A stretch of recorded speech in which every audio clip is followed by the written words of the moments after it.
clear. Well, we're just gonna jump right into it, fellas. Appreciate y'all for being here tonight with me for the part two of our episode, talking about dating and healing after divorce. We had a great conversation last time. I got some great clips for y'all, and I'm gonna be starting the podcast, officially uploading it Monday, December 7th. And so I'm going to be doing an episode a week and doing different clips and whatnot. So I'll definitely be sending the different clips that I have of y'all, so y'all will be able to see it as well. So I'm really excited. I've had this idea for a long time, and I just finally was able to just get up and do it. You know what I'm saying? I was doing all the things where you just worried about being perfect and everything being the best, and then it's just, you know what I mean? And so I appreciate y'all for supporting and helping me with this. With that being said, I'll let each of y'all introduce yourselves again, starting with Brother Will. Got you. What's up, everybody? Will Harris. Um, I am originally from Brooklyn, New York, now residing in Atlanta, Georgia. I've been in fitness for 22 years. I own a boxing gym as well as an online fitness brand. It's called Fitness Beyond 40, where I help women, women 30 and over, experiencing PCOS, perimenopause, and menopause. I help those women get in the best shape of their lives through fitness, mindset shifting, all of those good things. And for me, I'm currently married. I had a first wife who we share a daughter. My daughter's 8 years old. I also have a son. My son is 20 years old. And I've been married now, remarried for the last 16 months. Sorry. There we go. No problem. And congrats again. Yeah, appreciate it. Definitely. Harvell, go ahead and introduce yourself, All sir. right, my name is Harvell Fuller. I'm 41 years old. I'm an acquisition professional. I've been in acquisitions for probably approximately 15 years. I am divorced, divorced for roughly 3 years, and currently dating. Go. Thank you, sir. Brother Rico. Yo, what's good, everybody? I'm Rico. I'm originally from Georgia. Right now, I reside in Tampa Bay area. I'm a tech nerd, but relationship-wise, I'm actually divorced twice. 2 divorces. Yep. And 3 kids. So, yeah, that's me. All right. Rico, the ladies want to know. Rico, they want more details this episode. I'm just letting you know. Hey, ran the question. Some of them sent some snippets, and they just had a couple of questions for you. Okay, that's it. That's all I'm gonna say. They want the tea. brother Dr. Dexter. What's going on, everybody? Dr. Dexter Daniel here, licensed social worker from New York, living out in Long Island. Not only am I a therapist, but I also do work in the New York City public school system, just playing my part, trying to make education better for all of our children over here. I am a father of a 7-year-old son named Elijah. Shout out to him. And I was previously married for a total of, I want to say officially 7 years. Divorced, I want to say 2.5 years now. And looking forward to going back on that journey. And I think I found my one. I know I found my one. So. Hey. Nice. Love that. Love to hear that, bro. And again, y'all, as you know, welcome to Married Divorced Dads. I am your host, King Midas, aka Matt Walker. Today, we are talking to these brothers. We are doing part 2 of our last episode when we were talking about dating after divorce, the healing after divorce, what that process looks like when you're going back out there. You may have not been dating for a decade. What does it look like now? We're going to talk all about that landscape, how women receive us, and all these wonderful things. I appreciate y'all for tuning in. New episodes dropping every Monday after December 7th. So starting December 7th, you can go to the YouTube page. You can go right now, subscribe to the YouTube, as well as the Instagram, the TikTok. We're going to be dropping new clips and everything starting next week. So very excited for the launch. And my name, or my bio a little, is that I'm 44 years old. I was married for 10 years and have been now divorced for 4 and have now been remarried for about 40 days. So life has been lifing in the best kind of way. God is good. I also have 2 daughters and 2 stepsons. So things are definitely a lot of fun in the household, as you can imagine. That's dope. Yes, yeah, man. We're gonna be talking. I'm gonna be talking a lot about that. I'm doing a newlywed episode also. I figured I'd throw myself in there. Nice. Why not? Mm-hmm. But with that being said, fellas, first of all, sidebar question. I always wonder this. Do y'all consider your divorce date the days that you signed the papers or the day that you knew it was over? Or that it was like over between y'all? Personally, I do the day that it was over. When my ex left, or it was like, yo, it's done. To me, that was it. Because that's when I had to start really going through the process of healing. The paperwork aspect didn't come till a few years later anyway. You know what I mean? So I guess for me, it's like, it's different in that way. What about y'all? Yeah, I always draw a distinction between the two as well. When you consider it to be, over, that's a pretty impactful day for me. That's how I articulate it. But obviously, like Vel was saying, like, you out there dating.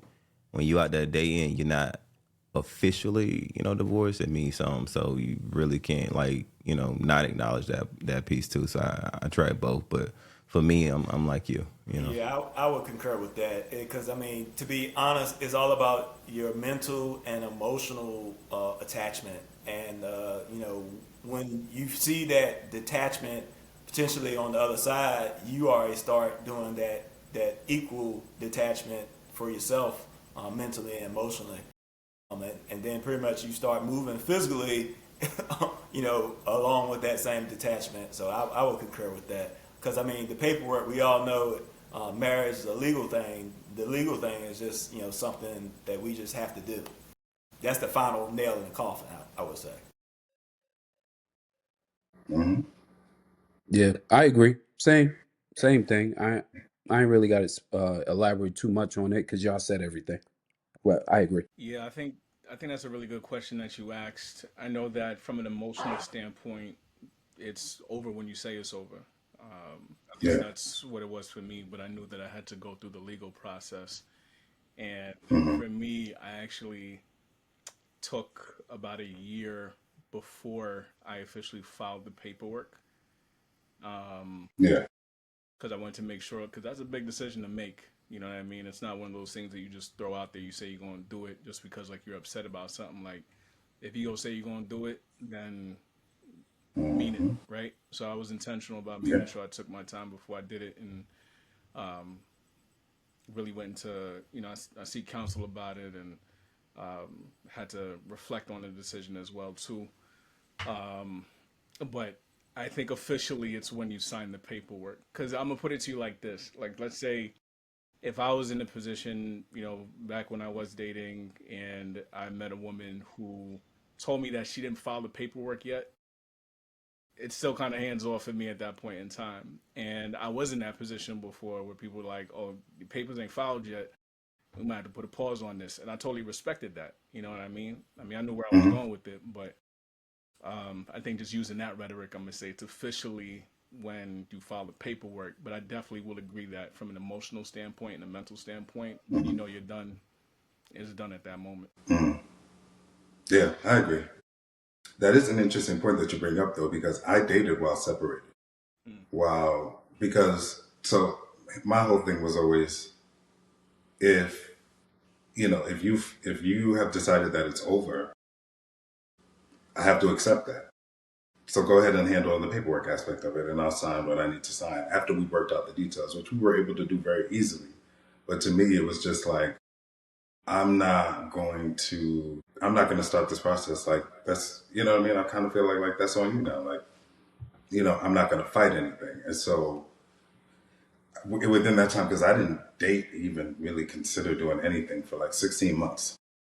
You know what I mean? Like I took some serious time to like really get myself together before I started like dating and whatnot. What time frame did you guys give yourselves? And I know Rico, I know yours is still relatively fresh. So Before dating again, like in general. Oh, damn. Yeah, I had that's to the think hard about part. that. You I got think it. yeah. I think. Um, Yeah. Yeah. I think for me it was. My bad. Vel, not to cut you. I think it was like 6 months. I think. Mhm. Yeah. I think it's something like that. Right. Mm-hmm. And previously, you were married for 3 years, 5 years, 5. 5. That's right. so I would Mm-hmm. say it's probably around that 6 to 9 month mark. I mean, Yeah. because I mean, look, to be frank, it's just that closing one chapter and trying to move into another is a very, it's a real aspect that you really need to, just like you said. uh, yeah, I respect that, 16 months, but yeah, I probably did about 8, and just, took my time. um, I'm not gonna Hmm. lie, what probably got me more so out in the world was probably the season of summer. Kind of got me, and it was like, oh, let's go outside. And it was during the Yeah. pandemic, so I was like, Mm-hmm. okay, that kind of Yeah. forced Yeah. you. No, that makes sense. Mm-hmm. I think it was about a year into the separation for me. I think that was when I started to allow myself emotionally begin to open up remotely close to that type of level again. Um, yeah, I would say it was closer to a year. Yeah, It's I hard. mean, It's hard to date, bro. I'm sorry. My bad, Rico. It's hard to feel like you got a chip on your shoulder. That's a whole nother conversation right there. yeah, it is. Yeah, a little bit, a little My bad. bit. Go ahead, Rico. My bad. Nah, you straight, Russ. Conversation. I don't know. It's trying to think about it, bro. Like, cause to be honest, when we were separated, I was still trying to figure it out. You would assume that you've already like decided, especially considering the last question that that's it, right? It's done. But I was still running the calculations and weighing things and like, oh shit, like should I be fighting harder, and doing that whole shit. You Mm. gotta beat yourself up and do that over accountability type shit, because you never really know if you tripping or not. That's why it's good to have conversations amongst people outside yourself, so you have that that checks and balances, because ego can take over where you just feel like everybody wrong except for you, and you just miss certain things that are critical to that decision, because like Dexter said, it's not a light decision to make. And you didn't ask this question. I apologize for rambling, but No, the you one good? thing, you just said how fresh it is. Like, the one thing that really sticks out of my mind when people like, know or come to find out that I'm divorced or whatever, the process completed is to ask you, are you celebrating, or, how you feel, type shit. And it's like, I always tell them I wasn't like oppressed. You know what I'm saying? I didn't like gain freedom or nothing like that. And I didn't like get married for like a reason outside of me wanting to be with the person that I was with.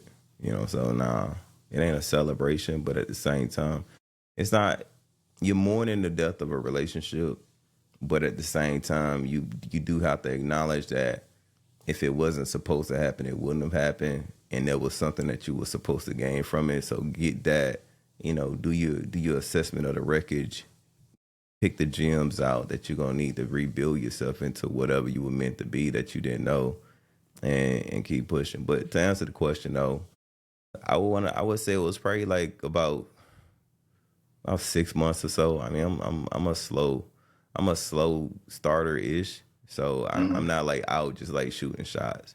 You know, Okay. if I catch a conversation with somebody and I like what we talking about, all right, I'll push. But I'm not like out just like hunting and shit like that. Not when my divorce was done. You know, You talking about the most recent one or the first one? shit, probably both. Like, to be Both. honest, the first one, shit, my brother had to drag me out the house. He was like, "Man, you need to get out of the house, bro." Like, and that was probably like 9 months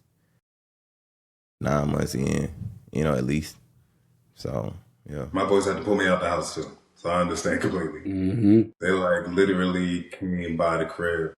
I was like, nah, I can't come out right now. I came up with some excuse, and then there was a knock on my door. I was like, huh? Yeah, Like, what's going get on? your ass up, nigga. Let's go. Yeah, Yeah, yeah. man. That's Get what's your up, ass though. up, You man. need Let's that go. Needed though, that Yeah. man. push. You need that. Yeah, Yeah. And I needed it though too, because yeah, like Rico had yeah. mentioned, he had said he was like, you know, you can be in such a bad headspace, and you can't see nothing from the outside looking in. So now, when your boys come from the outside looking in, and they're like, no, this is what you think is happening. Here's what it actually is. You know what I Facts. mean? And that was a huge. Like I still thank them to this day for that. You know what I'm saying? Coming to the crib and just like not taking no for an answer. 'Cause I For real. mean, in, But in that shit all like reality, you needed that solitude to have a deep, Yeah. analysis of self, and just like Mm-hmm. what Rico was saying, go through the wreckage. And I really like that because I mean, some people don't want to go through. You think it's no gems in the wreckage that you can find from a marriage, you going or going to a single man or going to another relationship. But it's definitely some things that you did well that you want to keep within yourself and not forget about. And that's very important. Yeah. And I think that Sure. solitude allows you to properly go through that wreckage instead of you going quickly to run outside. As soon as you get that freedom, that what you think is freedom, you need that solitude. But at that same time, you don't want to stay in solitude too long, and then you're in stagnation. Exactly. So you don't want that. So I definitely Yep. agree with that. Yeah, yeah. There's a big difference. I'm thinking now. There's a big difference between solitude and isolation. Big difference. True. When you want to isolate yourself from the world, that's when things become very Yes. detrimental. You Yeah. understand? That's when you start living in your That's a head. fact. That's when you start Hmm. spiraling out of control. Um, Hmm. yeah, that's unhealthy. Solitude is fine. Like you want to be by yourself, you want to collect your thoughts, you want to process things. Everybody does that. No big deal. For me, I Yeah, Yeah, you kind of don't want to run. You don't want to run from the world. exactly. Yeah, that's a Yeah. fact. for me, I kind of had to go through a season of both because for me, when it happened, it was right when the pandemic hit. Oh yeah. So Mm. we're talking like February, That was March, Yeah. crazy in itself. 2020. Yeah. Hmm. So ironically, um, right before the pandemic like officially hit and the shutdown happened, and again, I'm in New York, so New York became like a ghost town, like all over the place. Yeah. And I had just found an apartment to move into. Um, Mm. to start the separation process because I was leaving where I was at to go find a new Yeah. place that was nearby because I still wanted to make sure I was close enough to my son. Um, but yeah, as soon as I found this new apartment, the world shut down and I couldn't go nowhere. So one, I was kind of like forced to have to put myself on pause. Aside from the fact I really wanted to anyway, but I think it was just timely in that sense that I couldn't even go out if I wanted to and link up with anybody. So I had to be in that place of isolation. I guess it was like forced isolation. And I actually had a conversation with somebody who I did another event with, who's another mental health professional, and I had talked about being in solitude and being in isolation. And I'm glad exactly what you just said, Will, was spot on with what he had mentioned, in that there is a difference between the two. I think for me, I think my isolation was, again, it was forced. And for me, I think I strategically go into isolation sometimes. And I think based on your definition, you might call that solitude. Hmm. But my isolation is with the intent of reflecting and like gathering like my pieces and gathering my thoughts before I start to execute again. And also I'm aware of like my own social battery too, which tends to run out pretty quickly compared to that. Hell yeah. Yeah, hell Yeah. yeah. The social battery is a real thing, especially as you get older. That's a fact. Especially as you get older, and especially like when you're in a position where you're constantly helping, right? For a professional, Yeah. Exactly. That Exactly. makes your sense. family, Yeah. parenthood, that also drains you too in so many different ways. And then there's the emotional toll of having to go through what I mentioned the last time of a traumatic event that is a divorce, because it is traumatic. And a lot of people don't even Yep. realize that. It wasn't until I think I mentioned this, my therapist said that I'd experienced trauma from that. And I was just like, Yeah. oh shit, like I never really thought about it like that. And then Hmm. based on the definition of trauma that I recently learned, trauma isn't so much what happened to you, it's what happens inside of you as a result of what happened to you. So when you Mm. put it that way, I was just like, oh. So yeah, I definitely Yeah. needed that time of solitude and isolation to kind of get myself back together as much as I could before I took that next step. Yeah. Facts. No, that's a good one. So with all of that being said, because it sounds like we have pretty much very similar timelines for most of y'all, because when I think about it, from the day that we broke up till the first time I like got somebody's number, so I may have started using, and I'll be honest, this ain't using, like I met a chick like 5 months afterwards or whatever online on some like BS, like chatting, like trying to, I guess kind of just get like, pass the time or whatever. I wasn't looking for anything with that. But one of my biggest pieces was I don't want to use anybody to get through this. Like, I don't want to not actually deal with whatever the issue is, because one, this hurts like hell. But two, I never want to go through anything like this ever again. So I just really wanted to make sure, you know what I'm saying? Like, I was good. And so it was like, it was definitely very different though when I came back outside. Outside looked different. Yo, let Last me time I was let me let outside me was ask you a question. 2007. Let me ask you a question, bro. Yeah, go ahead. This is for all of y'all. How did it feel after you left your ex-wife? How Uh-huh. did it feel the first time you had sex with another woman? I was gonna get there. Yeah. I was gonna get there with. Was it weird? Like, what was it, an ill feeling? Was it a weird feeling? Like, what was that like? So everybody doesn't have to answer this. Firstly, I want to make sure that's very clear. Right. I don't I mind will answering. say that, not because I just want to make sure that we all good, but I will say that I was definitely very nervous. Because firstly, I was like, me and my ex had clearly been stopped, sleeping together, right? Yep. Yeah. But we know, like, again, people don't understand. Like, just because this is the day that I filed, the relationship ended here. Before the relationship ended on this day, there was all this other time of like conflict or whatever. And so my first time, I was like, damn, like, I hope I still got it. Boy, bruh, when I tell y'all, I was like, riding a bike. Okay. Yeah. Hey, you own it. That's Say he thought he exactly how you forgot. feel. Dog, I'm telling you. I was like, oh, okay. Oh, Well, yeah, I forgot yeah. what to do And with I his started hands. feeling Like, like, yeah, that's right. I don't know what to It do with wasn't my it. I was like, oh, okay. yeah. do like No this. idea. He ain't front. Okay. Hey, Will, He's like, I this was on the person go same here, thing this Matt person go was, here. and so it made it more. It made it better for me because I knew the person. I knew him from my past, and it was. But then, Mm-hmm. just like Matt said, I felt, hey, I still got it. It's just like, Yeah, and man. so I ain't gonna lie, it made me feel good, bad, and different. But then I still at the same time was like, see, this what you've been missing out on. Listen, you say whatever you got to So, say. You know what I'm saying? Yeah, At the end of that's the day, I feel crazy. like It sounded like it's revenge. just, it's just a good it level set, is. if nothing else. You know what I mean? And just to like, it was a good jumping off point. Now, as somebody who in my 20s, I was, I guess, outside or whatever. You know what I'm saying? For most of my 20s, I didn't get with my ex until I was 27. And so when I became single this time, I didn't have the same urges, I feel like, as a lot of my peers up here who were recently divorced, because a lot of them got married younger than I did, and or they weren't like dating as much back in the day as I was. You know what I'm saying? So they, where some was like out every weekend, like trying to find something new. You know what I mean? I was still dating, but I didn't have like my 20-year-old thirst. Yeah. You know what I'm saying? Mm-hmm. And so there was an actual difference there because I'm a shooter. You know what I mean?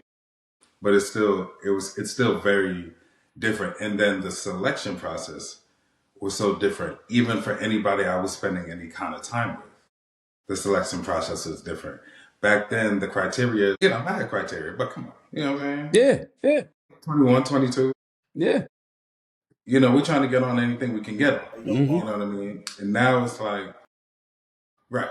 Now the selection process definitely switched up. Did any of y'all change up too? Very much so. Yeah, it definitely. Yeah, the standards What definitely happened with changed. yours, Rico? So the first question, yeah, it was different. It was definitely different, bro. It felt like not saying like you don't care, but it just like it was just something missing. It was good. Okay. I mean, it was Oh, yeah, it was the thing. You know what I'm saying? No doubt. Like there's a difference when you have a significant connection with a person and you're going through that activity. You know what I'm saying? Versus Exactly. just like going through the do. You know. But yeah. I Yeah. agree. Yeah. Go ahead, Will. Yeah, bro. I had a chip on my shoulder. Had a chip on my I did, bro. I tried to feel it. put Shorty through the mattress. Oh, yeah. Yeah. Straight Oh, up, yeah. bro. Yeah, I was pissed. I was pissed, man. It was for a while. I didn't even want to talk to women because I was in my feelings. Yeah. Oh, me Well, too. yeah, like I Yeah. didn't even want to talk. I'm like, fuck out of here. Don't even talk to me. So like women, you know, looking at me, it's kind of like, yeah, it's kind of like when a dude like he like side eye you, you know what I'm saying? Yeah. And you think he ice grilling you, and you look back, you like the fuck you looking at? And that's how I was looking at women because I was in my feelings. And then Yeah. I had to check myself, like, bro, like you tripping, man. Like you need to sit down. And then you know, like I started having conversations with different women, and then that happens, and now like while I'm doing it in my head, I'm rehashing all of the old shit. Like Yeah. so I'm getting mad like in real time. You know what I'm saying? And she like, you good? I'm like, yeah, I'm all right. Yeah. But Yeah. this is why you I gotta see that, man. like you gotta sit That's down. for You know real. what I'm saying? Like Yeah. you gotta sit with your thoughts. Definitely. Yeah. But it's funny now. It wasn't funny then. It's funny now. Nah.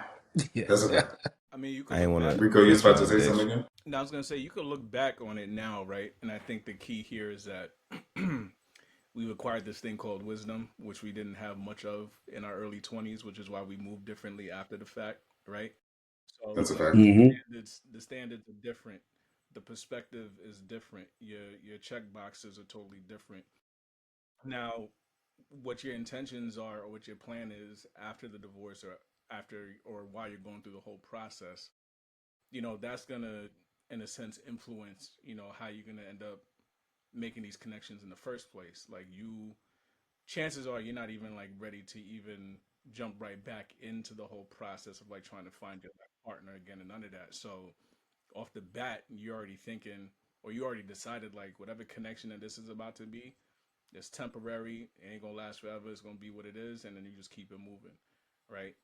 And I think what I'm hearing is that there's like this level of self awareness, even during that time, even while we're angry, while we're mad about the situation, or we're even mad at the person, right, that we're leaving, or the person that left us. I think just being self aware of where we were at that point in time, I think is a lot different than just raging war in the world because you're upset and you're just moving with this whole, you know, I don't give a fuck attitude. I'm just gonna do what I do, and that's that. I don't care about nobody else's feelings. It's just about me at this point. You know, that's different, and that's dangerous. Like that's a dangerous place to be at. And I think Yeah, it I is. might have even, and I guess I'll personalize it myself. You know, I think I might have, I might have had my foot in that world a bit in terms of like looking at the world as like everybody was the enemy, right? Hmm. You can't trust people the same way anymore. You can't converse with them the same way anymore. You can't open up the same way. You always got that guard up. You know what I mean? So, and I knew that at the time too. But I also acknowledge the fact, like, yo, I'm in a season right now where I need to heal before I could really step into anything fully. While at the same Exactly. time, you have to also acknowledge this desire to want to connect with people too, right? Because like you Yes. stated, isolation is not good. At least isolation for a long period of time. Exactly. Right. You want to Exactly. connect, and as a man, like what better energy you want to be around than a Feminine. woman's That's energy, right? Than a woman, of Exactly. course. Especially Exactly. y'all Exactly. vibing, she looked good, all of that. Like, yeah, you want to be around that as much as possible, but to a certain extent, Right. because again, you know that you're not ready. But I think the key here is that we had wisdom. I think coming out of it, we've acquired more wisdom now to put ourselves in better positions for the next time if that is something that we want to pursue again. And I know, like for you, Matt, it worked out well. For other brothers, you're in the process as well, in different places in your journey. But I think the self awareness, man, is really key, and I'm glad that we could actually be honest about that. It's real. Now I would agree with that. Yeah, I would definitely agree with that. And I think too, like definitely having like the self awareness that you were talking about. So like Will, when you was talking about the attitude that you had, there were so many times where my like inner self would like want to go and interact with women, right? Like because again I'm a shooter, so it's like that inner sniper is always there, but at the same time it's like I would literally get this feeling of disdain and like Yeah. anger Yeah. at the thought of even interacting with a woman like that right Conversing. now, because Yeah. to me that meant emotional connection, and I knew like whenever I would get that feeling, I knew I wasn't good. I knew I wasn't ready. When I wanted to shoot, and I finally didn't feel anything negative, and I was open, I was like, oh, okay, I'm good. Like now I can start like, you know what I'm saying, really making this happen. Brothers, I got on dating apps and I didn't know what to do with myself. I ain't gonna lie. The dating apps, I definitely downloaded everything. He was like a kid in a candy shop. It was a little bit. It Yeah, was. yeah. Man, on And then demon that time became on an Christian interesting mingle is journey too, crazy. trying to, get your profile Hey, I couldn't together do and it. how I to tried. I advertise couldn't do yourself it, bro. basically. Like it I was, didn't know how to. and then you learn which ones is the, which ones is the ghetto ones, which Yeah, ones is the boy. one Yeah. that's a little more, Oh shit. you know what I mean? Which It's I one? remember I weird. downloaded Plenty of Fish. People are like, Plenty of Fish? I don't know. I'm new. You trying this? Yeah. I'm just trying everything. You know what I mean? Hmm. Did any of y'all do dating apps? Yeah, I Oh yeah. tried. Yeah, Yeah. most definitely. Most definitely. Yeah. Okay. Yeah, How'd it go? it was Yeah. trash, bro. Hold up. I met my wife off Oh, okay. Tinder. Oh yeah. Straight up. Yeah. Give us the Tinder Yeah. story. So uh when let me tell you something that's ill, right? So when I moved to Georgia, um, I know a couple of people here. I moved here Yeah. after my mom passed. Right. I felt Right. like I needed to close the chapter in New York, had to come Right. here, did that. And when I got here, I went on, I want to say like 8, maybe 10 dates, right? 8 or Okay. 10, right? Yeah. And the vibe was just, bruh, it was I don't know what it was, but I'm Hmm. like, what's up with the women here? Now, mind you, Right. it's Atlanta, and dudes is like, yo, it's 30-1. It's Yeah. I 30 know. women, 50-1. And like Right. my boy's like, nigga, you moved to Atlanta? Oh, it's Right. lit. He happy for me. You're he right. like, oh, nigga, it's lit. Yo, so Right. I'm like, man, I ain't even on it like that, bro. Like I'm opening Yeah. this gym. I said Yeah. the last thing I'm focused on is a woman. I'm like, fuck all that. Right. I came here, my mom just passed. I'm like, I'm here to get focused, centered. But I still obviously like I'm not gonna sit in the house. So I'm like, I need to socialize. I'm like, fuck it, let me download the app. So then I meet women, I'm talking to them. Most of them ain't worth shit. Meaning conversation wise Yeah. is boring. There. Boring. And a lot of women think that they have so much personality and flair, but they are not conversationalists But they and they talk about suck. us. They suck, It's bro. terrible. It's trash. Trash. And I'm It's like, you got a garbage. problem with men Hmm. communicating? Your communication sucks. So I'm like, a lot Oh of my women, god. I'm like, sis, do you have a hobby? Nah, well, what do you do? Oh, I go to work. My kid, if they got kids, or my kids. So I'm like, okay, you work, you go home, you take care of your kids. That's it. Is there That's it. anything else going on? Right. Right. So there was a bunch of that shit, and So I went on these dates, and it was just like I was looking for more. Yeah. The I had like this call it like a spiritual awakening when my mom passed. And it's like handling her funeral arrangements and going through that. I'm like, look, life is short. I'm not going to waste my time going through life with someone that really doesn't have substance. Yeah. I'm not out Right. here like just looking to fuck. I don't care. I'm like, I'm looking for more. So, Right. like you guys were saying earlier, like the bar being higher. I'm like, Right. Shorty, you gotta come with more to the table. Like I need more. Like it's not just the pretty face and the ass and I'm like, I need more. Right. Like this shit is boring. Like you boring me. And, not literally, but figuratively. And I'm Yeah. like, is there anything else? Do you have any kind of personality? Do you like sports? Do you like to go outside? Do you have hot like just a bunch of different things, right? And I'm like, there was no spark. That's what I mean. It was like it was just like Groundhog Day. And then one day, I had a conversation with my wife, and we were. This isn't on the phone. This is via chat in Tinder, and we like cracking jokes and shit. So I'm like, Mm. finally, fucking woman with some personality. God damn. So I'm like, okay, so we going back and forth, and the vibe was cool. And then we started talking on the phone. Before we even met, we spoke on the phone for like maybe 2, 3 weeks because I was traveling back to New York Nice. every weekend. I was going to New Yeah. York to see my kids. And Right. we talked for like 3 weeks, maybe even a month, bro, before I even saw her. That's good. Because of her schedule, Yeah. my schedule, whatever. And every time we would talk on the phone, we talk for hours. Kind of like back in the day when you like Yeah. 16, 17. When you go to sleep on Yeah. the phone. And it was that. Yeah, You go to sleep Yeah. on I'm the about to phone. say it sleep on was the phone. that, bro. It was He that was vibe. he was And laying on top of the refrigerator twirling the phone. exactly. With Oh, the you long hang up. cord, the long phone cord. You're right. No, you You hit know what I'm saying? So we were talking, and it was that the vibe was different, bro. I knew that this woman was Yeah. genuine. She was down to earth. Like she was different. It was something different about her. And then when I saw her, it was like instant, boom.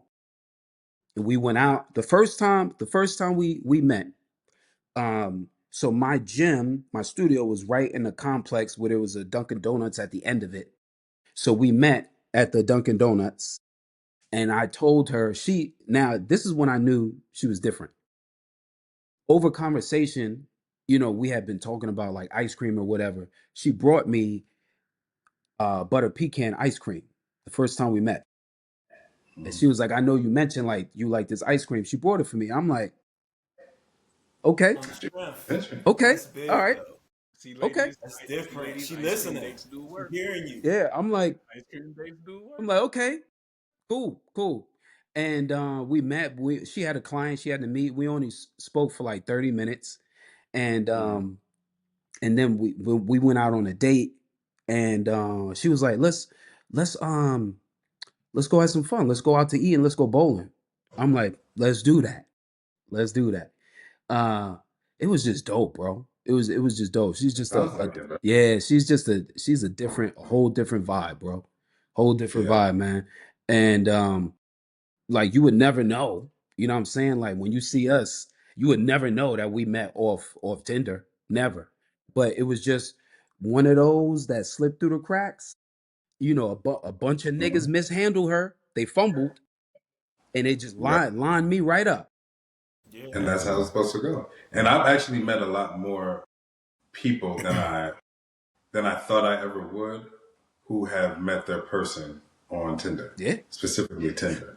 I yeah. think that's interesting. You know what I'm Hmm. saying? So, Rico, you was about to say something? Yeah, man. I was just like when he was talking about the personality stuff. Mhm. That shit is like everything, bro. Like there's so Yeah. many people out there that think that they have great personality and conversational skills, and they don't pay attention. They either don't say shit and wait for you to tap dance and perform for them, Exactly. or they just go on and on about nothing without understanding, like, okay, this person isn't interested in that, let's go to something else until we find a bridge. You know what I'm Great, saying? sir. It's like I'm not the greatest conversationalist.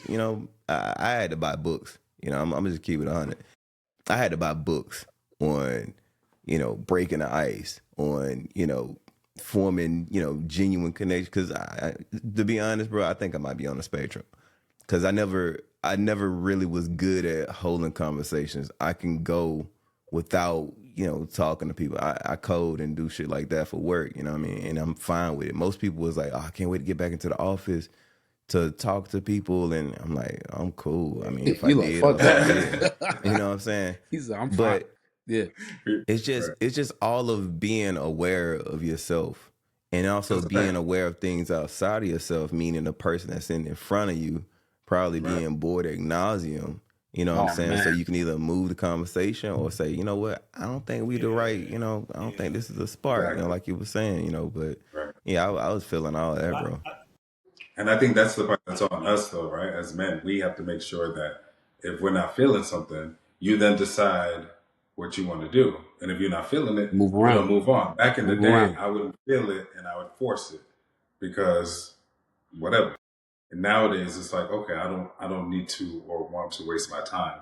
And real quick, Rico, before I throw it to Bell, shout out to you for saying I'm not the best at conversation, so I'm gonna get some books and I'm gonna do something about it. Facts. And that's what I be talking I was about. gonna say the Facts. same thing. Every time, Yeah. you know what I'm saying? Like, I be talking to brothers like, yo, if there's something that you're not doing well or something that's not, like, work on fixing that.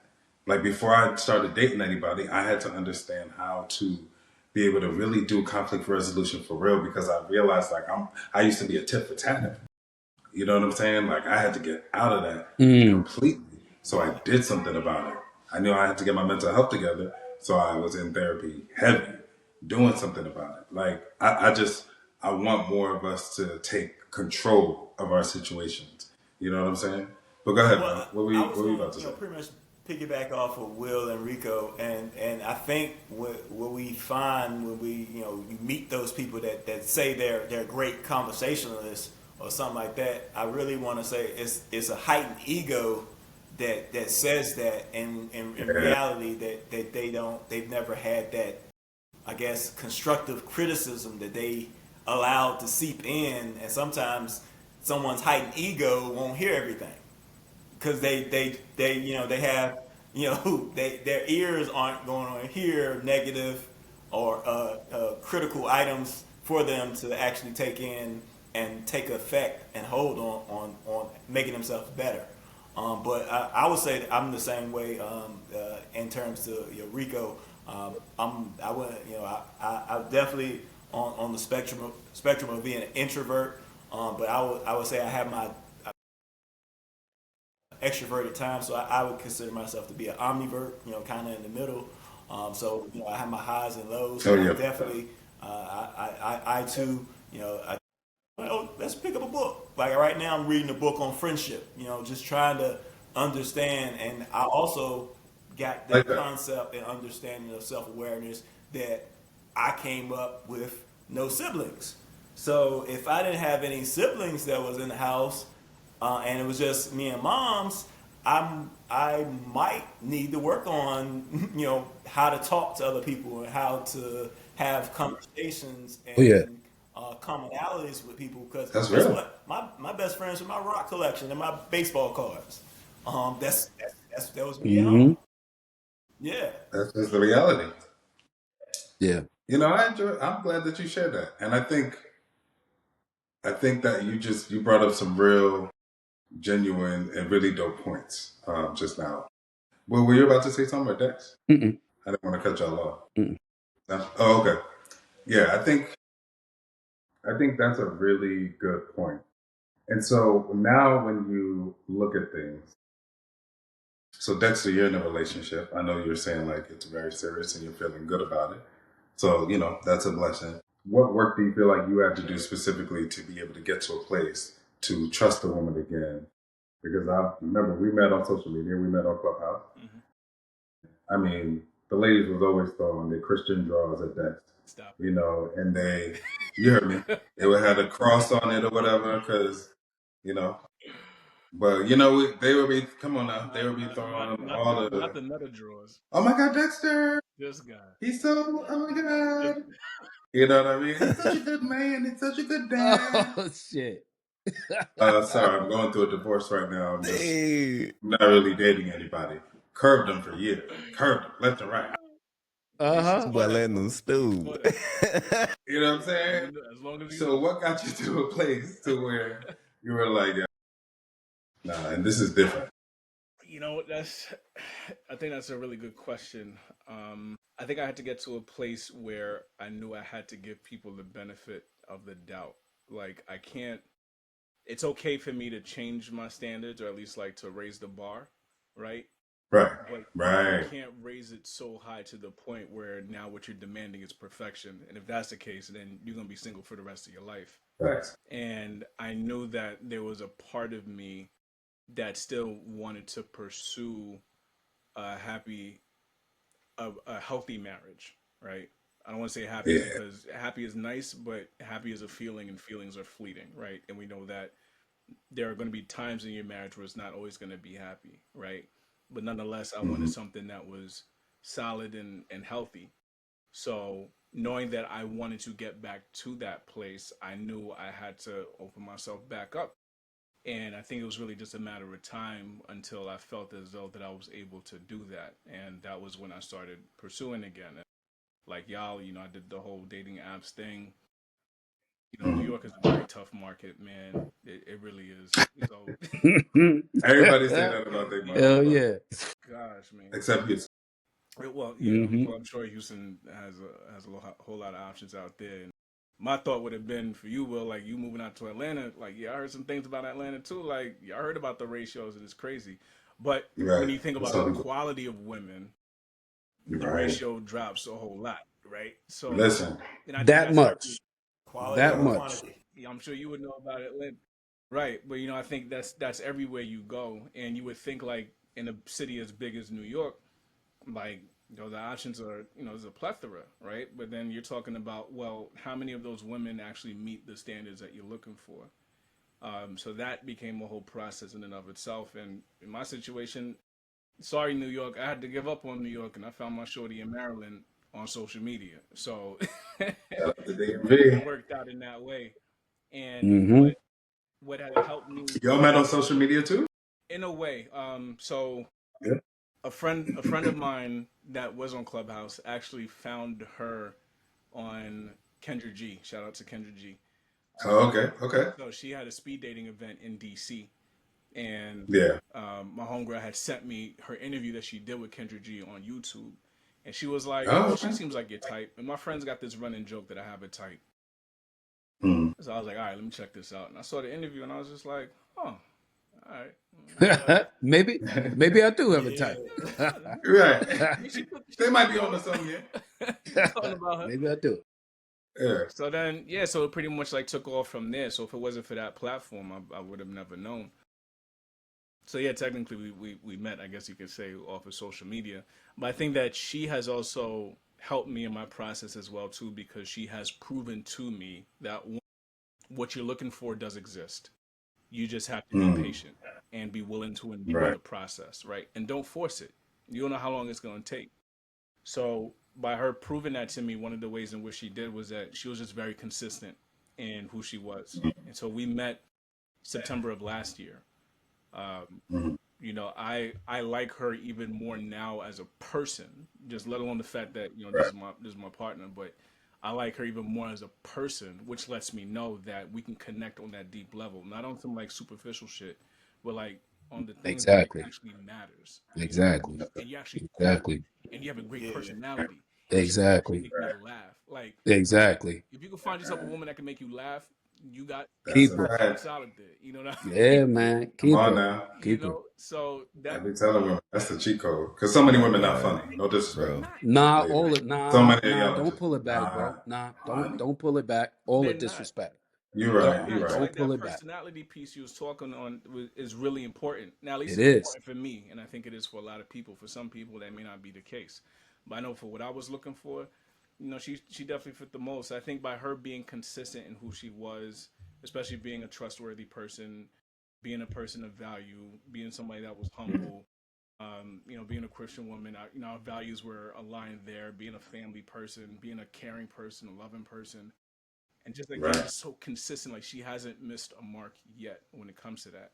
And I'm not saying that she's perfect, but she's Of been course, consistent. nobody's perfect. So I think that consistency allowed me to put the guns down a little bit more and more and more over time. So I think people could certainly help you along your journey. And of course, like just counsel, I think is really important. I got a great village. I speak to a lot of people that I know that has my best interests at heart, that I trust, and they gave me perspective.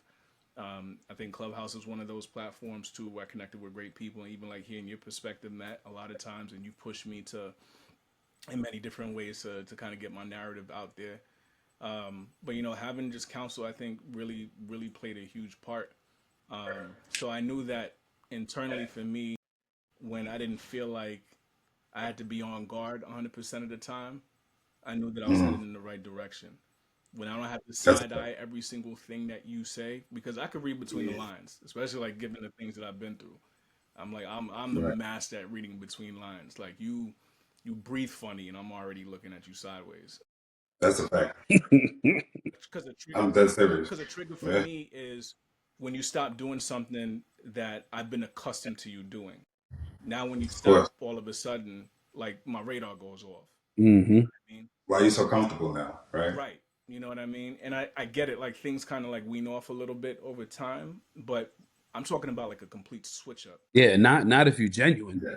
Right. Not if Yeah, you exactly. exactly. If you're genuine, Exactly. yeah. So a complete switch up for me is like a trigger, but I've noticed that my emotional reactions weren't as heightened, and I think that was like a clear indicator for me. Like, okay, I'm Yeah, solid. when a woman disarms you, that's Yeah, I a think red that flag. makes When you feel like you can put your guard down and Yeah. put your guns and your ammo down, that's real love. That's a fact. I definitely agree with that. And Harvey, you were saying something earlier when you were saying like and in terms of women not necessarily having heard the critique about personality and conversation and everything. And it just always makes me think back to the fact that when y'all think about it, when in their lives do we as men typically criticize women?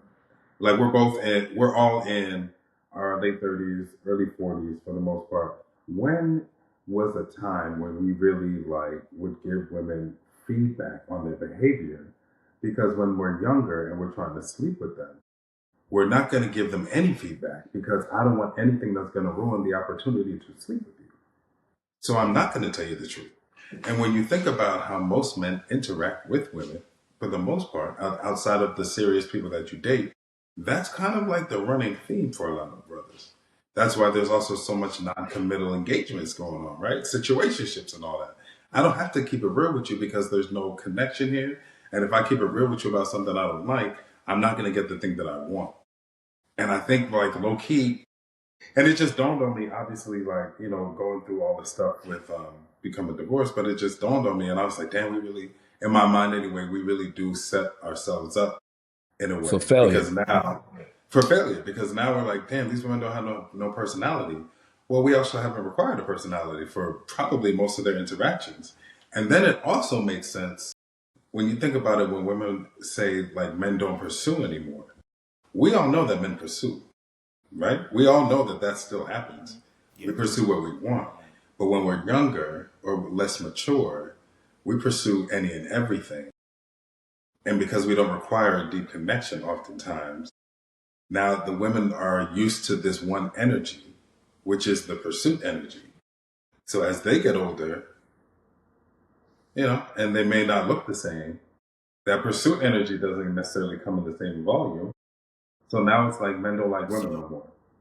Men don't pursue women no more. When more so it's just like You just not this the is premium probably cut most no of the more. energy that you've gotten from men. So Matt, I'll piggyback up. They probably have way more experience with that than with like long-term relationships. I'll What do piggyback y'all off think? of what you just said, bro. Because you said earlier in the game that you're a shooter. I'm not a shooter. I'm a sniper. I watch you. Right. I do observation for 2-3 days if I know you're in my roundabout way, Oh yeah. and then I shoot my shot. I Right, wanna right. I wanna see what's going on, and like, I ain't gonna lie to you. If I see a woman reading, that is like a like ooh, like I love someone that's feeding themselves intellectually. I forgot what the word is when you like smart people, but I'm one of those. Sapio, But Mm-hmm. sapiosexual. yeah, I never got into all those, Demi. but yeah, Yeah. It's like, I love a woman mhm. that's feeding the intellect, but at the same time, I like even this afternoon, I saw a woman reading, but like if you're not a true reader, like I'll read the whole. I say to read the whole time, but if I see you read and then you go to your social media, oh you not really reading, you multitasking. So in my mind, oh I got that's you. just like you said. I was like, oh you not a you're different. So I've already sniped you from afar, and I'm like, okay, you can pass. You're not intellectual like I thought you were. You obviously just in it for entertainment. So Don't write them off just yet, brother. Don't write them off just yet. What if the book got Talk pictures in about it, talk Bill? about it with him. Have a He said we conversation. got pictures in it. hey, it depends on the looks. It depends on the looks, but you know what I'm saying? Yeah. Right. Yeah. Thank you for Hey, I'm keeping a, it gotta keep real. it I'm a, 100. I'm gonna say this. I'm gonna say this, bro, and this might this gonna be a whole hot take because I could talk about this shit all day long, and I'm gonna stand on this firm. As men, because this podcast is for men. Yep. Am I correct in saying that? Yep. As men, we have to stop focusing our attention on women. Hmm. We have to stop focusing on what the fuck women want and what they don't want. And I want to be very careful about the next few things I say because I don't want the message to get lost. I don't want it to get misconstrued. Look, as a man, and I've said this before. I said it on a video a while back. The video, Matt, you sent it to me and went viral. Yeah. And Yeah. I said, yo, a man needs to have three things, right? You gotta have your career or your career path. You have to have a stable residence, and you have to have means of transportation, bro. If that's just to fucking compete, just so you feel comfortable and stable within yourself.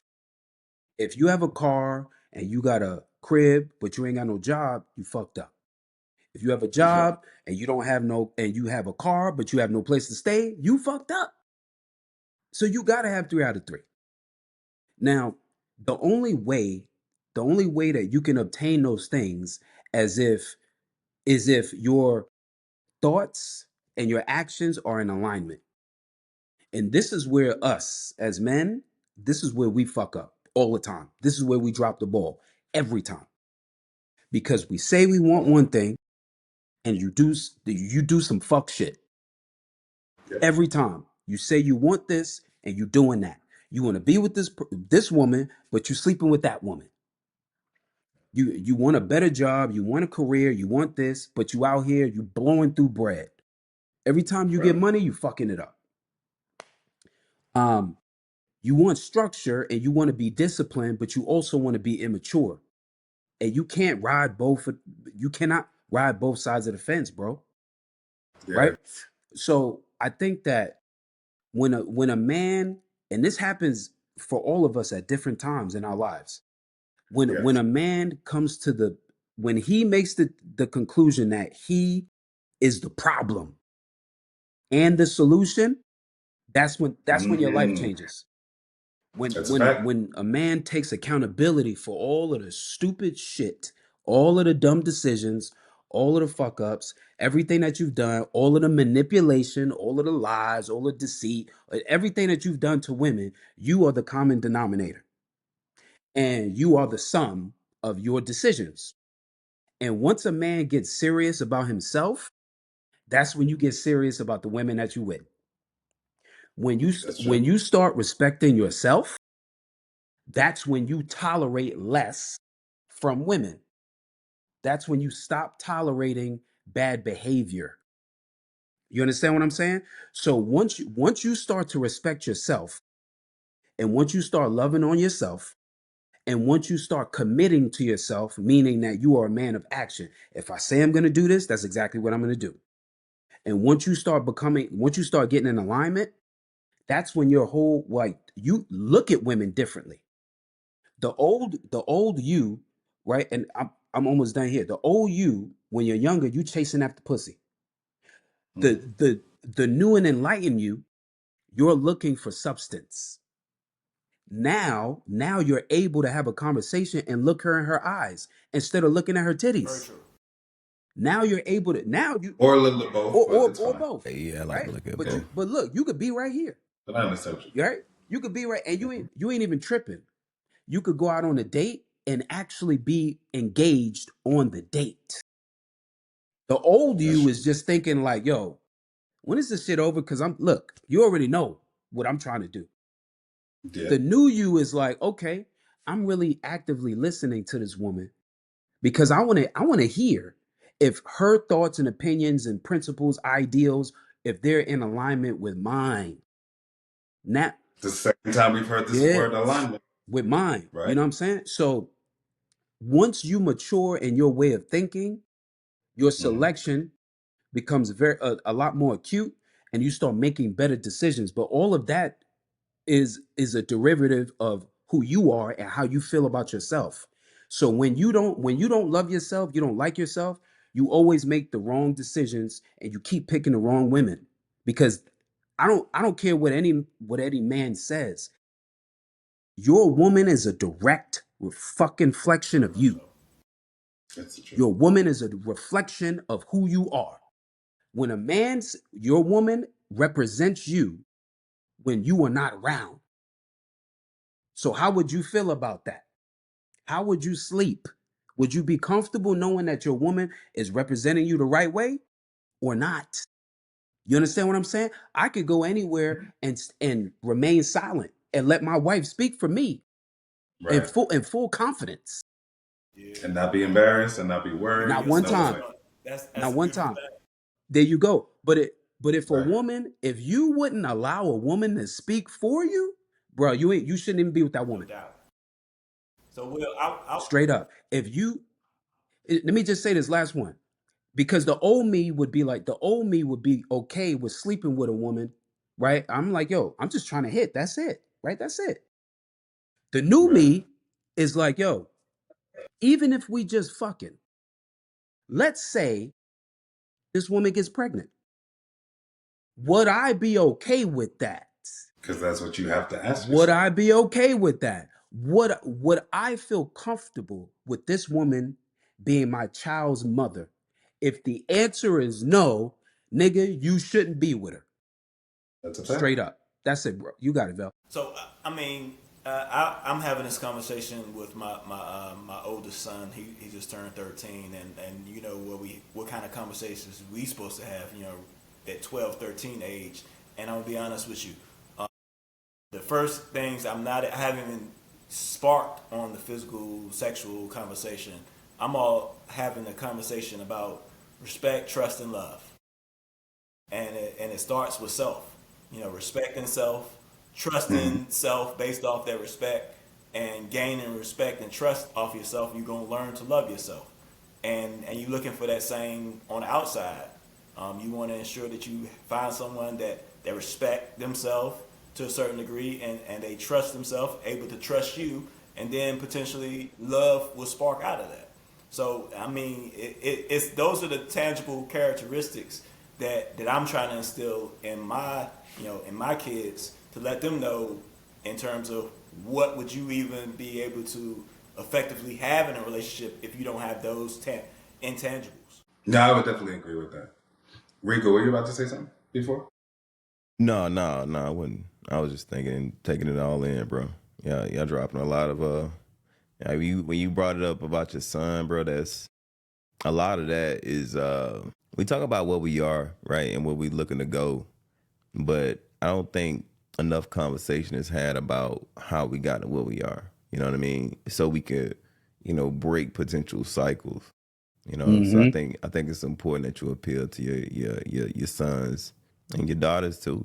So they know how, so that they're in a better position to, not have to go through the same, growing pains, because you got to go through growing pains as a part of life. But some of this stuff is, I mean, just keeping a G, like, it's unnecessary. Facts. You shouldn't have to go through this stuff like that.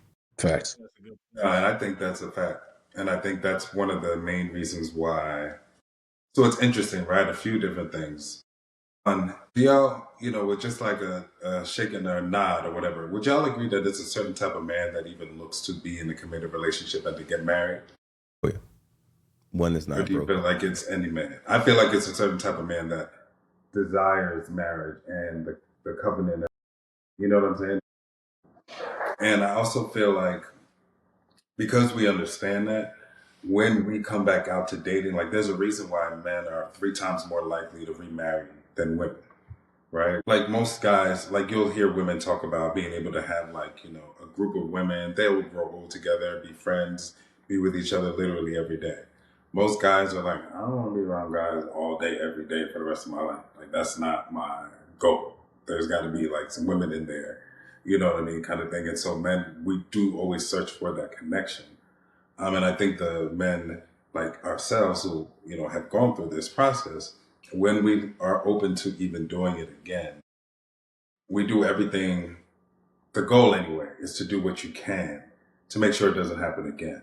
And I think because of the era that we're in now, the awakening, I think that Dexter spoke about earlier, there's going to be a shift because right now remarriages have a higher chance of divorce than first marriages. Mm. Second marriages and third marriages, it's even higher. It's like 84% for third marriages, 60-something% for second marriages. But I think what happened in the past, and I was having a conversation with my mom about this because she never got remarried after my parents got divorced. And she was like, I honestly was just worried that I was going to meet the same person and do the same thing all over again, which is currently like what people, at least our predecessors have done.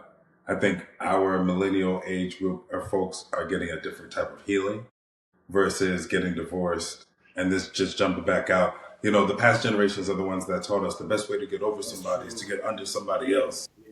You know what I'm saying? And all that kind of stuff. The stuff that is nonsense. completely avoided. Now you say that makes no Absolutely sense. nonsense. It doesn't. It makes no sense. And it literally does nothing but put you back in a terrible situation. For real, because then you trying to get over somebody who was sleeping with somebody else and now they're pregnant. Now that's your baby mama. And here we are. And you're 46 and you a baby daddy for the first time. Like, what are we talking about? You know what I mean? Like, it's just, instead of just now, I feel like a lot of us are saying like, let's take the responsible step of actually, because we're becoming more educated. So we're understanding that there are things that we can do. And even conversations like this and community like this, I feel like makes a difference. Because when we put this out, there's going to be brothers who's going to see this and be like, yo, I thought it was just me. Oh, hell yeah. Or, you know what I'm saying? Hell yeah. And, it's even when I was out there dating, when women would date me and they would be like, how long were you married for? And I'd be like, about 10 years. And it was like, okay, they rather date me than a single dude who's never been married because they're like, I still might have to convince him that relationships are worth it. They're like, you was married already. You already see value in relationship, in actual commitment, covenant. I don't have to like convince you of that. We can actually get to know each other and build something. Yeah, And but I just used to think that was crazy. And that was just their perspective. But I just used to look at that like, dang, I didn't realize that. But I think after I heard it for like the 3rd, 4th time, I was like, oh, this is like a real thing. And then I started hearing about the Second Wives Club. Don't get me started. I don't even know. What? Not from my What's wife, that? thankfully. What's that? I It's don't a know what that movement. is. No, me and Matt No, talking I'm That's with a you. No, it's a movement. movement. He said it's a movement. What? It's a movement Second, that some women have Second started. Wives Club? I'm about to Google Yeah, it. there's even movies about it, on Netflix. Like it was this, it's a movement that was started like, ladies, let the man go through his first wife and let her get all the kinks out. And then you come in as a second wife and you get the best It's version the of her. dumbest shit I ever heard of.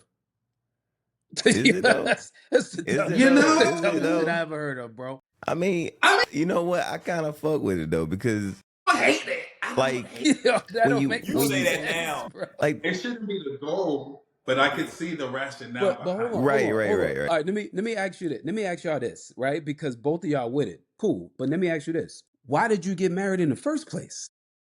Yeah. Right, to stay married. No. Right. That was you. And that's Rico. Yeah. but that's not everybody. Of course. Yeah. That's true. So you don't even know, like, to make a statement like, yo, let him go through the first wife and then he'll be ready. You don't know why this man got married in the first place. Under what? Oh, yeah. Like under what pretenses? It's more so women just telling them like this is a pool of men to look at Because we Yeah, who have been divorced. yeah, Go ahead, Rico. What you was you're gonna not, say? you're not really, we're not really. I'm not. Well, I can't speak for Matt. Yeah. But Yeah. I'm not assuming that everything in that pool is good. Right. Of But course. It's pissing it. yeah, there's at least a few drops in that motherfucker. But what I'm saying is that, and I'll give you that, right? I'm probably projecting, you know, but I would assume that a person wouldn't go through this grueling process twice without figuring out where they might have fucked up. But there are some people that assume that everything outside of them is wrong. It ain't me. It ain't none of this me. It was That's always true. the other person. That's true. That's why I always ask people, like, I was talking to a girl. It was a group. It wasn't like no date or nothing like that. We was in a group just having a conversation on Clubhouse. And I was like, so your situation? And it kept being like, oh, he did this and da da da da. And I was like, all right, so Always where could you have? Because my question was, what could you have done better in your last relationship? And then I was like, I had to like fine tune, like, okay, well, what could you have done that wasn't observing, acting on red flags you observed from him? you got to change your question to get a different answer. Nothing. Like, come on, man. You ain't nobody perfect. Man. Come on, we all, bro. We all done fucked up something. You know what I mean? You burnt the eggs. Come on, give me something, bro. You burned the bacon. I know you And did. when they can't You know what give I you mean? something that lets you know that there's a problem. They deflect. Facts. They deflect. But yeah, but and I'm gonna let y'all grab this bone, but to close it, the reason why that was a fucking flag for me is because that tells me either one. Well, the first thing it tells me that you're not fucking tracking yourself. You're not really looking at yourself for improvement. You know what I mean? And that's a big problem for me. If you're not willing to look at yourself and say, okay, well, where might I have gone wrong? Because earlier when I was talking about, you know, I think it might have been the second question that you asked, I brought up about, you know, super accountability. There's another word for it because there's a whole book about the shit. You know, where you just take accountability for something, even if it ain't your shit, right? Yeah, man. If you're not willing to do that shit, like, how the fuck you gonna grow with me? You know what I mean? Because growth is about observing your weaknesses and ignorances and building on that shit. So you do that as an individual, and then you do it as a collective. You know what I'm saying? To grow together. But if I can't be the only one growing. You know what I'm saying? But Nah, that's exhausting. You really can't be. That's exhausting, bro. I think No, it is. so what you're asking is for people to be humble. And from what I know about human nature, humility is something that's very hard for a lot. A lot of people. Yeah. A lot of Understandably folks. so, because I think that's just part of the flaw of being a human being, right? But to your point, I Yeah. do think that is something that's really important to look for. Hence why I appreciate my person so much, because she is humble in that aspect. So humility for me is a value that, like, I don't play around with that, right? I come up in a family upbringing where humility was instilled into us, me and my siblings, right? So from day one, that's always been like my thing. So when I come across somebody who isn't humble, I'm not talking about somebody who's confident. Confident, that's one thing. I'd rather people be confident. But people who are just like cocky and they thinking like they can't do any wrong, that's a red flag to me. So especially in the dating world, when you're dealing with somebody and then you kind of get onto that conversation about, well, what happened in your previous relationships, and you start to wonder, well, what can they take ownership of, right? And I've asked this question directly, and I think that is a great test. That's a great litmus test to see, well, where's this person at mentally? And to your point, Rico, like if they can't do that, then we got an issue here. You know what I mean? And I think those who don't do that, one, I think they could lack self awareness, right? And I think accountability is also part of that too.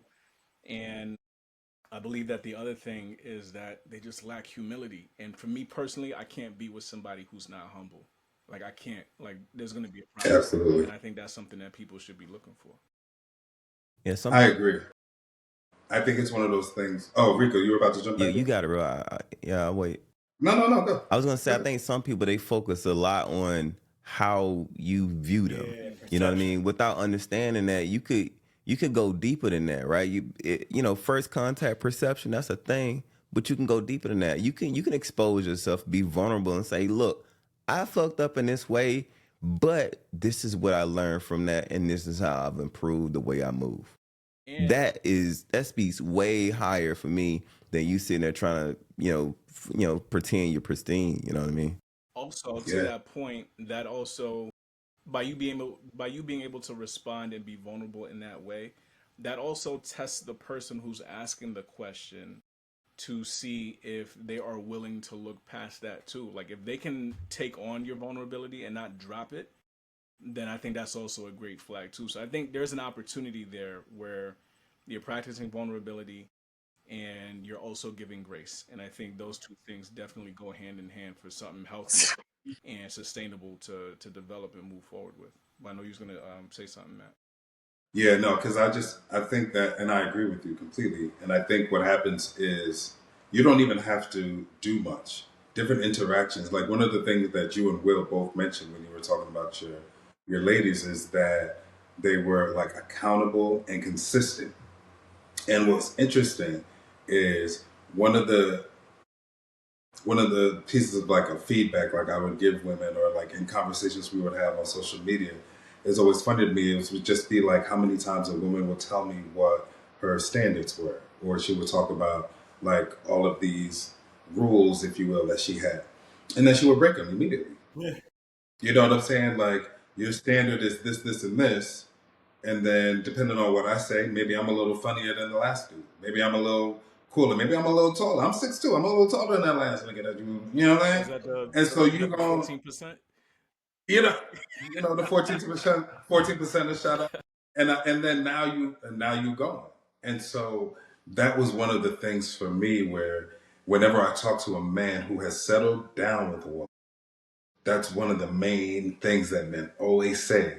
She was accountable. And this is more in the modern time, right? Like, so I'm talking about men who are typically a little older. She was accountable is typically like the number one. Like she was able to own her own stuff. She was able to look outside of herself. She was compassionate, kind. You know what I mean? Like she had personality. We laughed together. We had fun together. They typically have gone into some type of business or venture, something together where they're able to work together. And it's just so interesting, like listening to y'all two talk.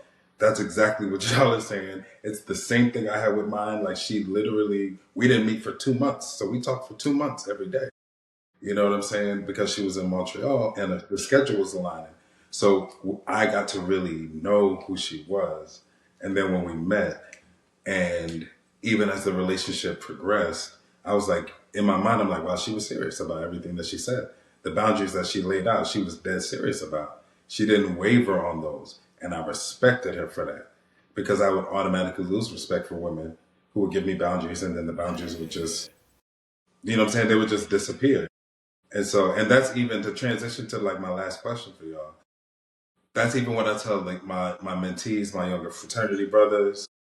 Like I was even talking to one of them the other day. He's 20. He was like, I'm dating this girl. We've been together for 5 months, but she is now I'm in a fraternity, and now she's like, I don't know, like if I can trust you and all this stuff. And like he feels like he has to show and prove to her.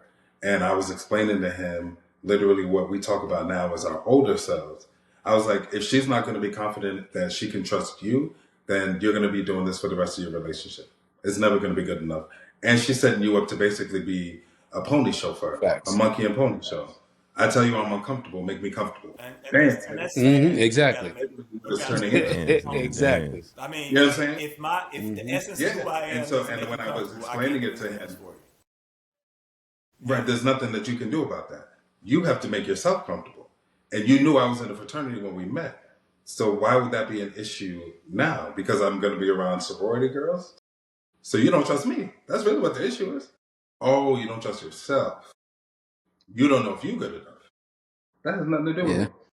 And so when we were talking about it, he was like, that makes a lot of sense. Why do I have to like do this? I was like, my boy, you have a 3.9 GPA. What's going on? You know what I'm saying? Like you really, and he's doing big things. I'm like, what? And so I think we have to make sure we're teaching brothers that from when they're younger, so that they don't end up in situations like I know I was in, where you don't feel confident enough because you never practice being able to share or express yourself in that way. You know what I'm saying? So, like, what advice would y'all give young men now coming up who are interested in getting married, or young men coming? No, actually, I'll ask y'all this: what would y'all say to the men coming out of marriage into the dating world? What advice would y'all give them to help navigate after divorce life? I'll give everybody, if you could give me like a 2-minute snippet of what your advice would be. You can think about it for a second.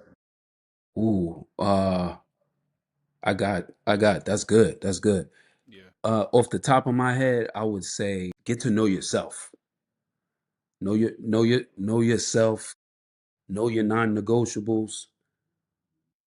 Really sit with yourself, and Yeah. because as a man, you really need to you need to understand your triggers, Mhm. and you cannot be emotional.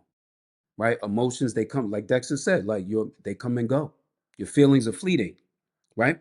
But you know what stays, you know what always remains? Your principles, your For sure. morals, your values. Yeah. You know what I'm saying? And your thoughts become things. And as a man, you have to be very, very careful about what you obsess over. Your thoughts Your become thoughts That was become things. hard, things. wasn't it? You There you you gotta go. you gotta be very careful about the information that you download. You gotta be very careful about the people that you hang around, the things that you listen to, the videos that you watch on a regular basis, especially for men coming out of divorce. It's very easy to be persuaded. You understand? Because people don't realize that they are the algorithm. Whatever you watch on a regular Yeah. basis, Yeah. that's what Instagram and YouTube and Facebook and TikTok, whatever you watch and whatever you like and whatever you comment on, they will keep showing you. That's a They fact. will keep putting it on your timeline because that's what you keep subscribing to. So Right. when you get out of a divorce, you're very fragile.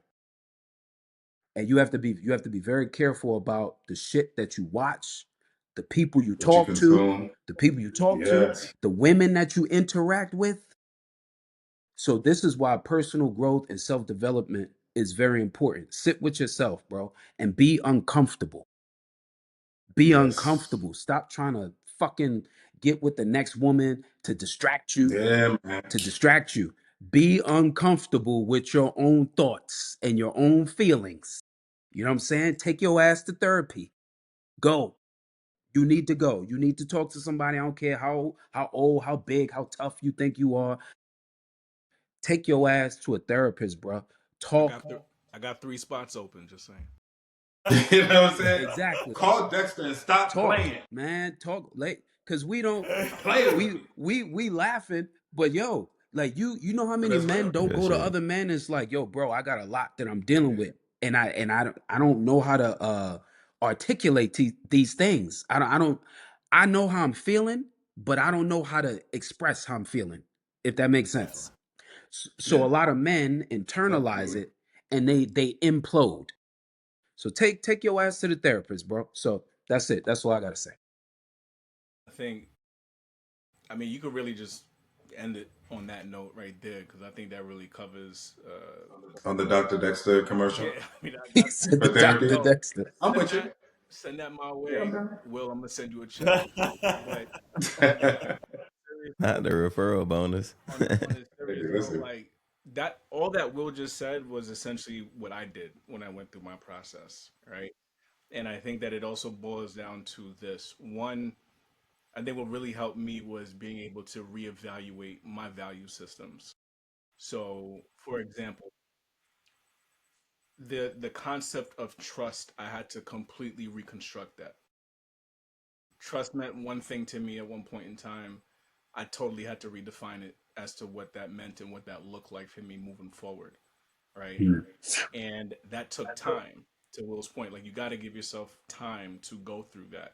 And settle into like that place of discomfort, because I think there's a lot of productivity that can come from that too, right? If you go about it the right way. Going to therapy definitely helps. I reconnected with my therapist. My therapist has been in the picture for 8 years. Yeah, about 8 years now. On and off, but still 8 years consistent. I can text her today like, "Hey, I need a session." She'll open up something for me like right away, you know. So therapy definitely helps. Having the right village certainly helps too. People that you trust and can give it to you real. Like they're just not gonna like be a yes man and nothing like that, or just gonna be on your side just for the sake of being on your side.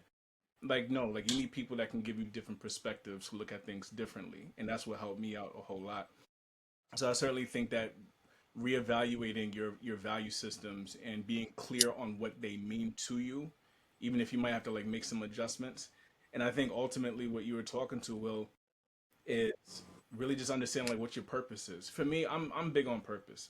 For me, I believe like when you know what your purpose is, everything else makes sense and everything else falls into alignment.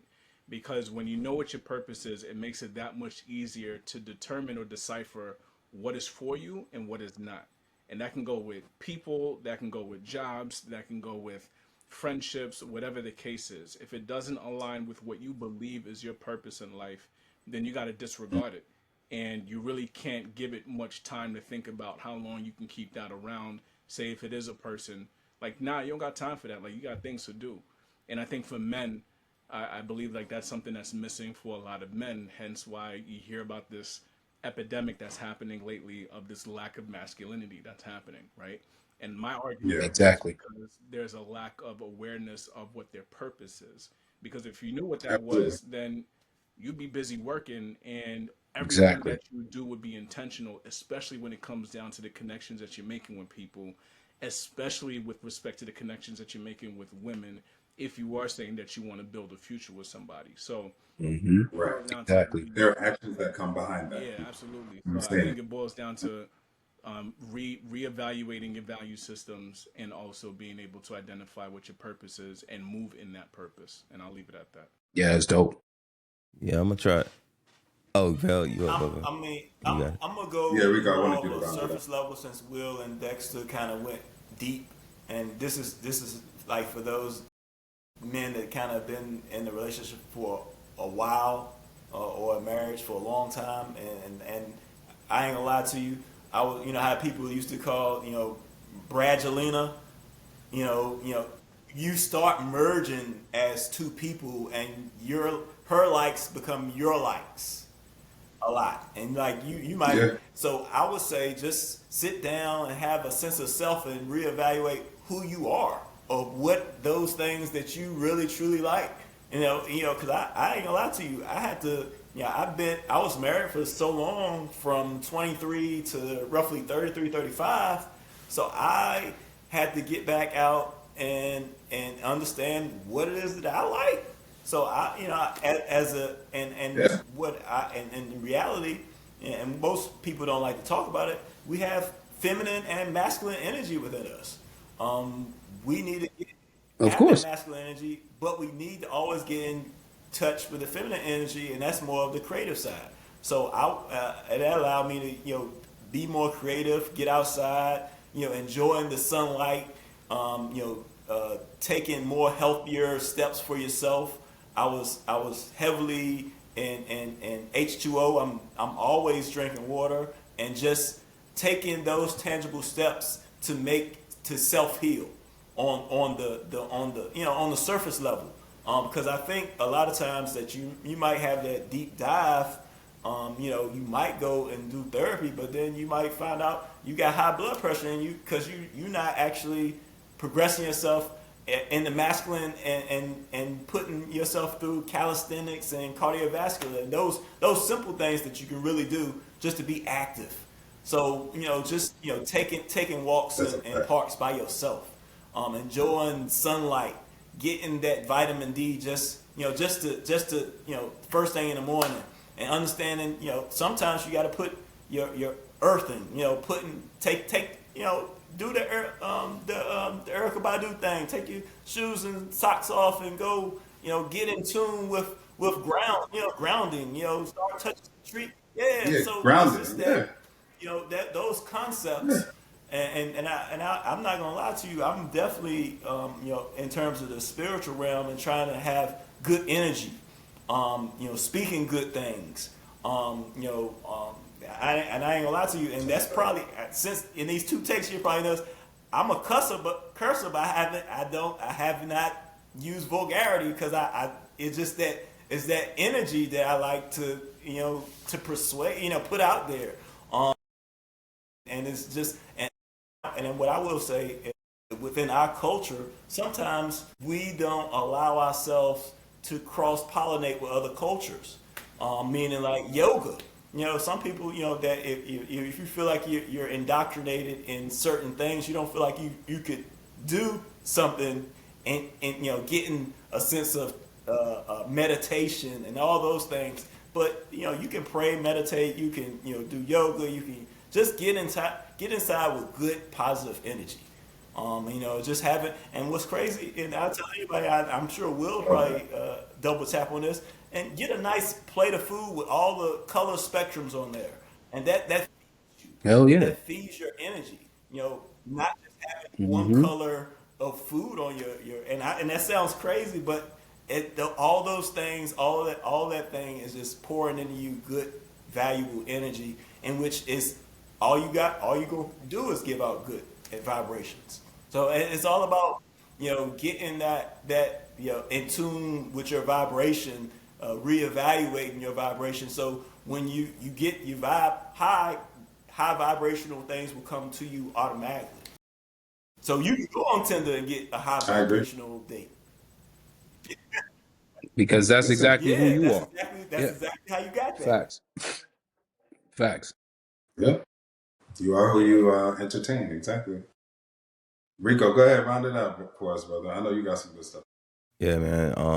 Shoot, man, I was gonna try to like not repeat what everybody else saying. They don't draw. Speak from the heart, good brother. Just speak from the heart. So when we're looking at relationships, you're really evolving, towards a person, right? You're changing yourself. So you get in a relationship, it hurts because you're more than a relationship, but you're also more than a version of yourself, a version of yourself that you identify with that person. You know what I mean? That person's gone now. You miss that person. You miss what that person was supposed to be. You had hopes for the future for that person. You've already, dreamed about the future and shit. Now that shit won't happen. And the other thing about it is reality, right? Will hit it. He was talking about the algorithm. The algorithm is a reality. That's how you construct things that ingest in the physical plane, right? And so you really have to go through and figure out, after you've buried this old version of yourself next to that relationship, what are you going to birth? Like, who are you going to be next? So you go through the process and you got to take your time. You got to take your time and reflect on the life of that relationship, the life of that person, those things because you hurt because, you were happy in those situations. What was it about that made you happy? Right? All right, when I'm ready, I'm gonna look for more of that. You know what I mean? Right. And the things that, brought you, the opposite side of that spectrum. All right, well, let me either deal with the trauma, right? Or let me not, engage in that type of situation. You really got to figure out what that is. Assessing that wreckage, it isn't like a quick thing. It ain't for the faint of heart. You really got to be thorough, because now you're analyzing yourself. It ain't, your relationship, yeah, but that's you. You getting to know you, who the fuck you are and who you want to be, what I'm saying, as you move forward. Take your time, man. Like, my stuff is fresh. It's fresh, but, she moved out 18 months ago, but it's still a thing, We'll talk about it, brother. Yeah, I got it right now. And I appreciate that, man. And I appreciate all of y'all brothers again for joining me this evening. I think we had another really robust and just awesomely dope and honest conversation tonight. And I do think we hit some really good points. And I think the main focus, you are really responsible for yourself. You have the power to change your circumstances. And we need to take full advantage of that. And that always needs to be how we look at things moving forward. I think being older as well, and Dexter, you mentioned this in terms of the purpose aspect of things. I remember when I started feeling like a change, and I was like, I think I'm really about to start getting into my purpose back. I remember when I started feeling that. And I knew when I could really explain to a woman that I met, if we got together, this is what things would look like. And when I felt like I could actually explain that, that felt like I was in a really good place. You know what I mean? But it only came after taking the time that I needed to take to really work on myself. And so it's always going to come back to that. And now we have different brothers right here who have all gone through our individual experiences. Although we share this commonality, but the main thing that we all have come back to is I got to figure out what's going on with me in order to get where I need to be. And I think that is really the key. Don't unprogram anything that you have learned from society, from men, in terms of women being the center of all things and trying to get coochie is the most important thing in the world. And all of that stuff is like the focus. No, really figuring out your purpose in life, even when you're younger, and finding a purpose partner, if you're looking for that partnership, is the most powerful thing. I've been with my wife for a year and maybe a year and 3-4 months. I've accomplished so many more goals in this short time together. Even this pod. Again, these lights that are staring at me, you know what I'm saying? Like this mic stand that I did not buy, that just showed up in the mail. This thing that's holding up the camera that's looking at me is just like, oh yeah, I just felt like you needed this for this. Oh hey, I wanted to make sure everything was set up for the like it's just crazy. And I just be so thankful for it. Like I'm like, God, I told you when I was at my lowest, I wasn't gonna fumble it the next time, and I meant it, Jesus. Yeah. You know. And that's just just small, like tiny examples of what it was like when I healed what I had going on, started building up that confidence again internally, and then really focusing on like, what is my life going to be about? And then I didn't waste my time. Well, I didn't waste too much time with women who, you know what I'm saying, weren't going to, feed my spirit the way that I needed it to be. And I got on my good foot, because that's the other thing too, coming out of it. If you have children, like for me, having kids, especially 2 daughters, and I'll be honest, being on social media the last 5 years, being on Clubhouse, especially, and listening to people, like this audio of people sharing their stories and these experiences, the one thing that I have learned over the last 5 years is that if a woman does not see an example of a healthy relationship, it's damn near a wrap. I ain't gonna, maybe with boys too, I don't know, you know what I mean? Like I have a stepson now, but I have had daughters since birth. And I genuinely felt and still believe that it is my responsibility to make sure that I create that environment, not rush into anything. Wait until I'm ready. Because even when I got married the first time, I didn't let nobody rush me into nothing. And so it was the same thing this time, but I also felt like I owe it to my daughters to make sure I get as healthy as possible so that I can put them in a healthy environment where they can still grow up and see their mother be happy, see their father be happy, but also see a dynamic where 2 people who love each other, who work together, who have a purpose, who explain it. We sit down and we eat dinner every day. You know what I'm saying? As a family. Like, I feel like that's my job as a father now. And I don't get to just be outside and just be trying to sleep around and do whatever I feel like I want to do just because, it's my time. No, I have 2 daughters who are literally at that age. And again, hearing and meeting so many grown women who never saw that and interacting with them, it's like, this literally is pivotal. But it also requires me to be more responsible and not just fuck off like I would, like, at your most core of who you are, maybe just want to just be out here sleeping around. And that, takes a certain level of responsibility. So, Always. I don't know. We could talk about this for hours, man. I don't want to keep y'all, and my kids are going I crazy. got one last sentence. Oh yeah, no, go ahead. One last sentence. Yeah. Be patient, but don't waste time. That part. Yeah. And remember that isolation thing that Will mentioned earlier, the isolation versus solitude. That's a fact. I definitely had a bit of isolation for a little bit, but then I started doing what Harbell said, and I would just go outside and like let the sun hit me. Mm-hmm. Like just let the sun hit you sometimes, fellas, and that'll be enough. And if you could take off them shoes and just put it in the grass, put your feet in that grass a little bit. That's these basic things, and then get your ass in the gym. Big time. And if Please. you're not sure how to get your workout going on, hit up Will, hit up Rico. Both of their Please social get in there, medias, man. go crazy in the gym. You know what I'm saying? And we can really like get this thing and like come back at this. If you decide, because you don't ever have to get married again, just to be very clear. But if you decide to get married again, come back at this whole situation such a better person and a better man that it's like you really stepping into like who you are, like for real. You know what I'm saying? And it's just a beautiful feeling. And I'm still at the beginning of it. You know what I'm saying? And this marriage, even though I've been married before, this marriage already is so different. Like, it's blowing my mind still, dog. And it's only been 30-something days, and it's so different.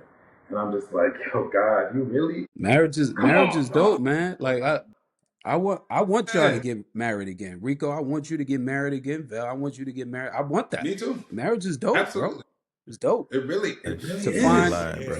Yeah, Ain't to lying. find With your the right to person. Gotta get find with the right your person. partner. I'm saying like to Yeah. find your person. This is Your this person. is my person. You know what I'm saying? Like that's a dope feeling, bro. It's a dope feeling. But Everybody should have. people Yeah, I ask me, definitely man, they wish assume that that for everyone. they assume that I'm like bitter about it, you know, and I'm not, right? I'm just You don't come off as No. bitter at all. I'm just super cautious now. Like, I know all the things. Well, I know most of the things, right? The critical things from the last 2 iterations. And I'm just not wasting my time, and I'm not wasting another person's time. You know, if it fits, it fits. I can tell you what the blueprint is. If you can make it, you know what I'm saying? Make it. Because the one thing that'll, you know, one red flag that'll, you know, lose my attention is take me as I am and accept me as I am. Nah, we ain't I need doing somebody that. that's willing to Please. evolve. You gotta Take be me willing as to I am. evolve. Yeah, We ain't You doing know, that. so yeah, 100%. You're already telling me before we get started you're not willing to grow or change or get better? Nah, I'm good. Nah. Right? But back in the day, that would have been seen as like woman empowerment. Right. Take me as I am. Take me as I show up. That is it. No, Fuck the bullshit. Enabling. That's enabling. Because I That's imagine absolutely that that same part. want you to change and do something for them. Right. You know what I'm saying? And like now now I'm just thankful we have more of the language that we can name these things and the community that we can also see like, no, I'm not crazy. Because I tell you, every time I talk to a group of brothers in the same effect, it's like, oh, so it's not just me. It's like, nah, bro. It's not just you. I'm not tripping. You're not wrong. Yes, I know you told her what was wrong and she started crying, right? And now you apologize to her for you Manipulation making her feel at its bad, finest. right? Manipulation at its finest. Like, how could you make her feel so terrible as a person? You know, I'm about to get into another episode. Let me get out. Put it on the calendar, boss. Put it on the calendar, I'm man. about to get going, y'all. But gentlemen, thank you so much for joining me again, bro. Part 2 of, after divorce. Again, to Brother Rico, Dexter, Harbell, Will, appreciate y'all. I'll make sure to link all of y'all social medias to the page if y'all want, so people can come check y'all out for all the things that you do. And again, I appreciate y'all time. No doubt. Have a good night. All right, fellas. Take care. Appreciate y'all, man. Later. Yes, sir. Good stuff, man. Thank you, sir. Thank you. Yes, sir.